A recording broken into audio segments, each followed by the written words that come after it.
Hello and welcome to Let's Waffle. We're up to round 10 in the State Football League for 2011. John Townsend on my left and Ross Lewis here to talk about all the big comings and goings at Waffle level. John, another big week of Waffle footy? Yes, but the most important thing I reckon, Ross, is that I went to the Derby on the weekend. West Coast very good against Freo. I just wondered all through that game, how much better would West Coast be if they had their own reserve side? I mean, they could have won that game by 7 goals rather than 6. Well, Fremantle haven't got any players left. How are they going to fulfill a Fremantle reserves team in the WAFL? They don't have any players. They'd be a lot more competitive. Aaron Sandilands would be an inch taller if they had a reserves team, I reckon. What's happening with the reserves team? Well, you'll get onto that later, though, won't you, in Let's Waffle? But there's not much happening, really, is there? No, it's just puttering along quietly in its own pace. Let's touch on some of the winners from the previous round. East Fremantle over Claremont. Swan Districts went down to Subiaco. East Perth finally back in the winner's circle after 6 losses. They defeated Peel down in Mandurah, and West Perth kept on their winning way against Peel. But John, big game up at Bassendean. Fairly emotional event for Swan Districts, and a great performance by Subi to get behind the Lee Adams appeal day, and a good crowd as well. Yeah, well, a crowd of up to 5,000 people. I mean, I think we touched on this last week that Swans have the most passionate supporters, and certainly they'll turn out when they're going all right. Even when they're not going well, their supporters turn out like for no other team, and they did it again on the weekend for a great cause. And 5,000 or so for that game, which means that the Waffle is on track actually for another increased season. Well, that's interesting, because a couple of weeks ago we touched on how bad the crowds were. They were down 10,000 on the comparative figure from the previous year. Didn't hear much from the Waffle about that, but this week we've been getting the crowds faxed to us and emailed to us with all the tallies, so they're keen to press home the point that people are going back to the State League. Yeah, I think one thing that's happened this year is that the high crowds haven't been there, but they've been pretty steady around the 2,000 mark. And when you go back over the crowd numbers, it's sort of the 1,800 to 2,500 crowds have been pretty consistent. So that that's bread and butter, I guess. And then you have Foundation Derby coming up in a week or so. This game at Bassendean, which was really well attended. And the Good Friday game too, which got about 5,000 people, well 4,500 officially, and then all the hundreds and hundreds who came in when they opened the gates towards the start of the game. So the top end games have been pretty good. It's been very good bread and butter in the meantime, and they might just crack that 250,000 people that they've been trying to do for a few years and just fell short of last year. Big day at Swans, but can you put your finger on why the crowds are slow to start with at the start of the season? Well, it couldn't be the weather, because it's been fantastic. Well, maybe it's been too hot. That's one complaint we've heard along the way. There were 2 games missing from the first, only a 2-match opening round. That might have had a little bit of an impact. But I reckon too the AFL has an impact. I think we're seeing people more willing to stay home and watch it on the telly, particularly when the 2 local sides are actually quite competitive. And last year, and the last several years, it's been one or the other. This year, both sides have been competitive for leading into this part of the season. So maybe that those supporters for Dockers and Eagles are being more willing to watch them rather than go to the Waffle games. Maybe that might change a little bit now, as certainly Freo come off the boil.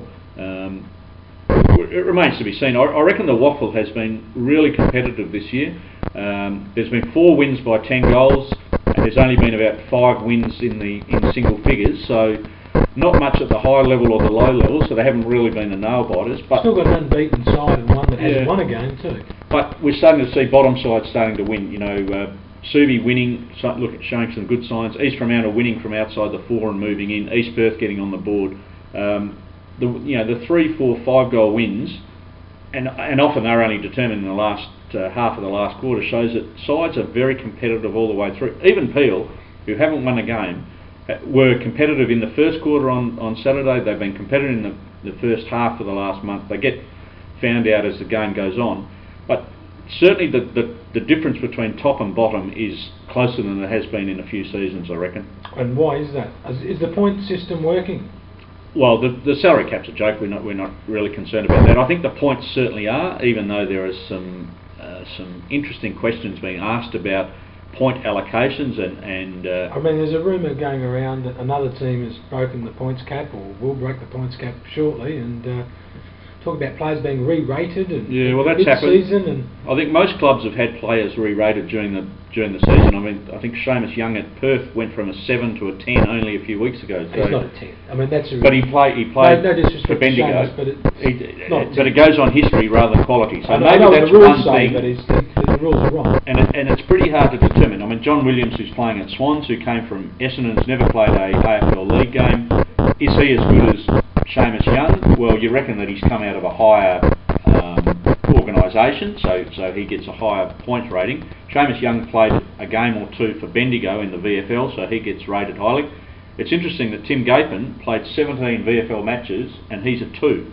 So there's a discrepancy there. So maybe there needs to be quality control as well. Now that's obviously open to manipulation, but a bloke who's played one sample Colts game, who's rated a 10 because he'd come out of a Category A competition, he's surely not on a par with a bloke who's like a Simon Rosa, say, who came out. Well, maybe he was a 10 coming out of the VFL as a regular hardened player. So there's still some discrepancies in it. I reckon it's having an impact though. It's been in for 3 years now. It's starting to have an impact, and we're seeing a flattening perhaps of the competition in the. But is it? I mean, are there players?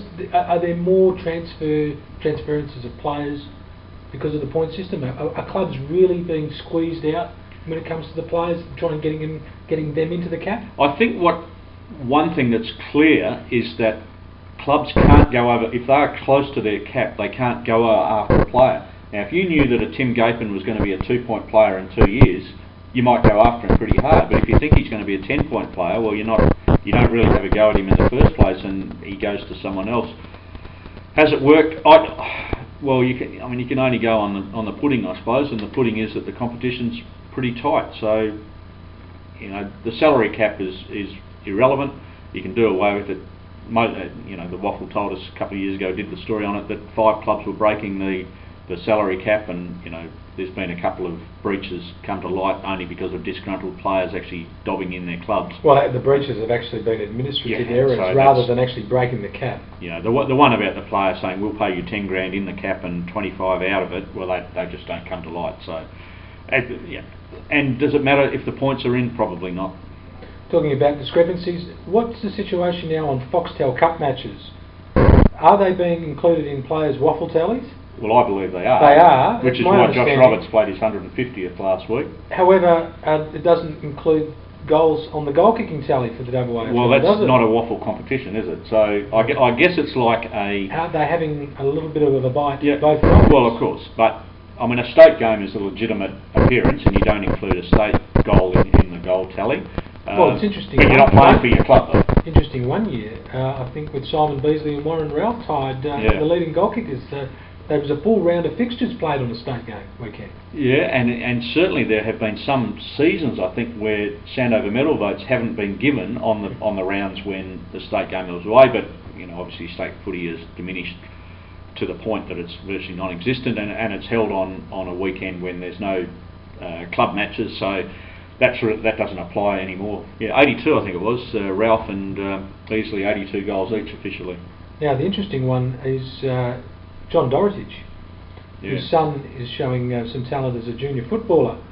Now I understand that this is courtesy of the football budget as well, that I understand that John Dorotich has played 151 games for South Fremantle, including his Escort Cup. 2 Escort Cup, I think, wasn't it? Escort Cup matches, but the AFL won't include those matches in his official tally, meaning he's only played 148, and thus his son doesn't qualify for Fremantle under the father and son rule. Yeah, but the good news is that he played 100 games for Carlton, so his son qualifies for Carlton. Now, you do have to be a Philadelphia lawyer now to work in the AFL, don't you? There's that many figures and rules and restrictions and whatnot, blue, black, red tape, you name it, it's there. Oh, yeah. But that's what helps us write so many stories, Ross, to keep people so interested in what's going on. Now, John, we'll just quickly touch on Claremont. We've spoken about some of the teams on the surge. What's happening down the Tigers? Well, off the boil, aren't they, Claremont? They've lost their last 2 home games have gone down to West Perth and East Fremantle. They've lost 4 of their last 11 matches, including the end of last season, and